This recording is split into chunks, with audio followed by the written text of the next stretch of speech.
Just ended our project briefing today, and it's a Saturday as I'm recording this, so some mixed emotions about the project that has been handling with this client for 2 weeks, and things didn't really turn out as well as I want it to be. And of course, there are also fellow partners who are also involved on this project. And I can experience the disappointment in the client and also the supporting partners. But then again, the emotions that I myself is carrying has to be secondary because as a POA man, sometimes we tell ourselves we need to first take care of the people in our life first. But what about our own emotions? How do we take care of them? And once again, welcome to our POA podcast. Today, we are going to go deeper into this topic of coping with disappointment and holding the fire. What is this fire? Fire of disappointment, fire of expectation, and fire of tension that has been building up and seeking for somewhere to unleash or release on, whether it is a project milestone to celebrate or it is somewhere that I want to express the disappointment onto. And a lot of men don't fail because of disappointment, because they fail because men, some of the most of in fact most of the men out there, they can't hold what they really feel. And this is not about suppressing our emotions, because disappointment today is a moment of truth that we see ourselves that the outcome that we are attached to did not turn out the way we want it to be. And to be honest about it and to acknowledge that yes, we are disappointed, we are upset. It's not a moment of weakness. Whereas the energy to suppress and to pretend that we are okay. Oh, I'm okay, I'm fine, carries a lot more energy and misalignment from our true emotions that's really happening as a result of the environment. So from here, how do we dissipate that? And it's not about I need to seek relief. The alignment here is to find the direction that truly help us to move forward from here to what really is next. So let's look at disappointment here. We will talk about a lot of disappointment, coping with disappointment, expectation, attachment to outcomes. But what really is it? It is that our expectation to the outcome, it does not match with the reality, what has already happened. So there will be emotional friction here, and this friction here of expectation versus reality. And there's this energy that's being created, and this energy signals the attachment is there. And there could be possible misalignment in wanting things to be done my way rather than how things should really be moving forward. And at some point in time, when the emotions get so high, a man who has challenges being clear about his own identity will be challenged. Challenged as in, I did not accomplish this project. Am I not good enough? Or is there something more that I could have done? Or what more challenging is there something I need to keep doing now to keep to not give up, not give up, and just keep pursuing, make sure that it's not over until we cross the finishing line. And there are times when we hold space for people in our life, whether it is at work, at family, or in relationships.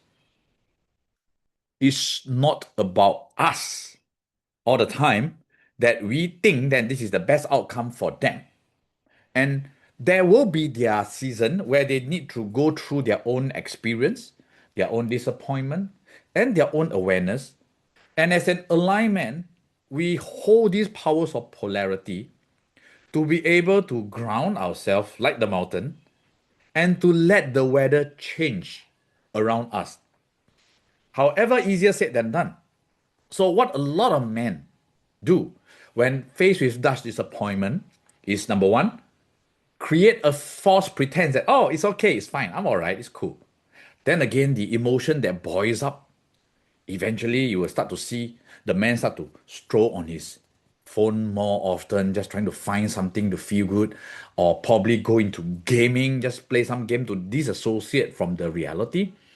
Or it could be what a lot of men are most familiar with to seek sexual escape, where it could be something casual or it could be something that stimulates the mind without any genuine fulfillment.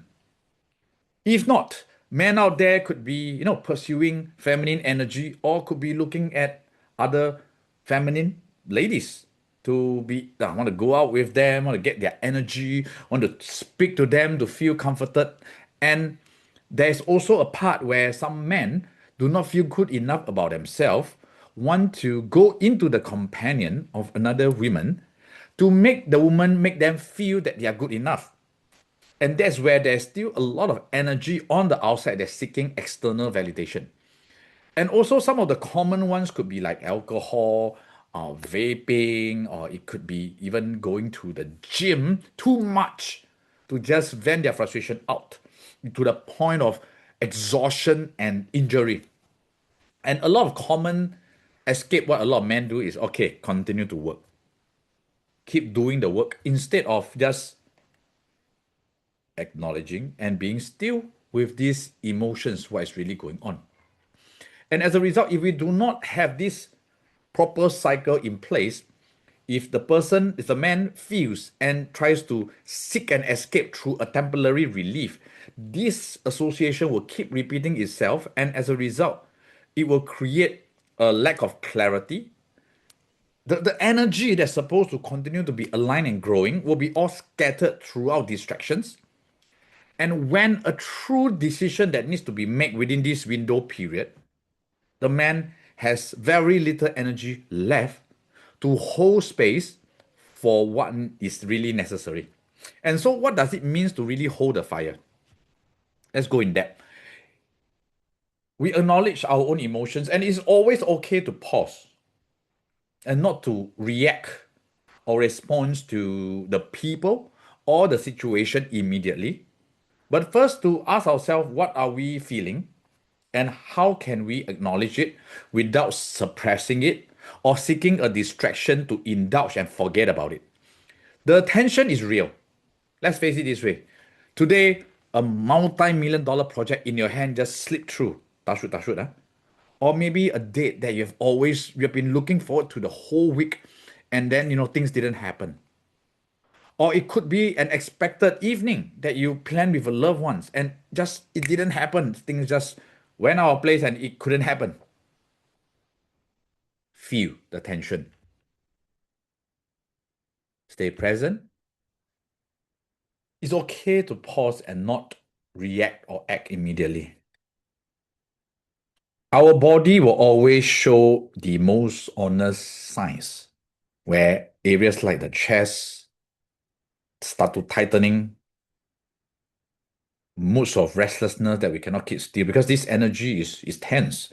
And a lot of men who are not aligned or have not been practicing powers of alignment will find it very hard to be still. Me, sometimes as well. And it is not uncommon to have pent up sexual energy that seeks an area of release.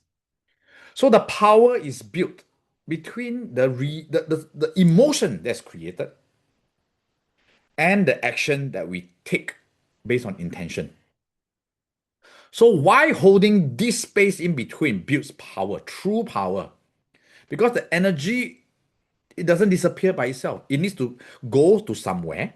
However, if it does not have a aligned direction, it will be dissipated throughout many areas, like I mentioned, the handphone, the woman, the distraction, the alcohol, the vaping, the working. And these are all scattered energy. They are not truly focused.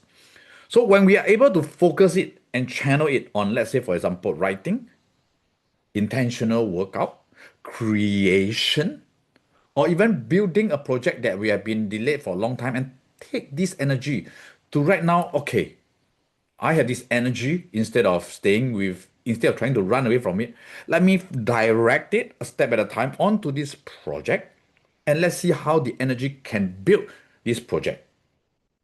And as a result, before we know it, taking the first step in, the second step in, getting our hands on it, our focus over time becomes stronger. Our thinking becomes clearer And as a result, the drive towards the intended actions becomes higher. And this is where we not only learn, but we practice transmutation of emotional pain into clarity, where this pent up sexual energy becomes creativity and execution. And the tension that we have suddenly becomes energy to build momentum. And this unreleased energy here, once we are able to direct them one step at a time, one moment at no, just one thing at a time, bits by bits, step by step, it becomes a habitual, aligned energy that we take. And let's take a minute for a while and just experience the last time that you felt restless or disappointed.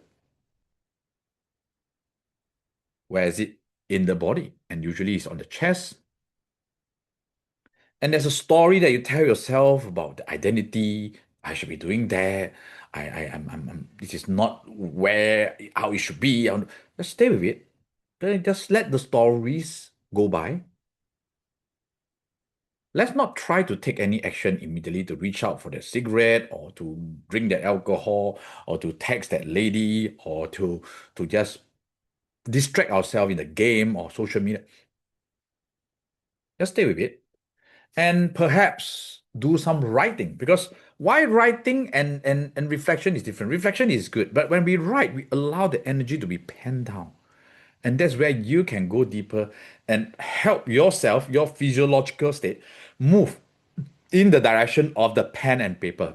And if you are someone who's more active, it might be a good idea not to go too much into the gym, but to start walking, maybe do some light jogging, and to allow that energy to not to be forced into that area, but to gradually flow, gradually flow as your energy move. If you notice in my podcast, there's a lot of hand gesture and movement, which I am putting energy into this podcast, as you all can feel it even from this podcast. So as it goes back, then we can always check and realign with our purpose. What am I building right now as I'm building this podcast for you guys and also building it for myself? When I am in that space, once again, I can always revisit this podcast to remind myself how and why should I channel this energy towards building something more purposefully. And as a result, the presence can help me build a sense of responsibility back to myself. So instead of the opportunity that is lost, the things that could have happened, the project, I need to do this. I want to find someone to complain and whine and feel poor thing, poor me, or maybe put myself with someone to acknowledge me for me to feel, okay, you know what? I can pause as much as I can, feel this pull, and practice the powers of polarity here, groundedness. And this authority would become not in terms of theory, but in terms of the energy that you have built for yourself, where you are the living restraint of having this alignment, especially during these emotions when it is high. So, as we do know, most men would seek relief. You can see that, on weekdays, weekends, the need to unwind, to just take themselves a break. And it's not wrong to take care of your self-care, but it depends on how you want to indulge and splurge all this energy away. There's only a couple of powers of alignment. In fact, as we practice and speak about in this podcast, truly use this energy to build direction. So, two paths: release temporary calm, hold for long term power. My dear friends, disappointment here is not our enemy. It is an opportunity for us to rise above these emotions. And whenever we feel there's a pull and urgency for us to do something, not as a matter of true alignment, but from our emotions of urgency, guide ourselves, align ourselves that this energy must be redirected, not allowing this energy to just pull us away from where you want to go. So remember this: And practice this every time when we feel it.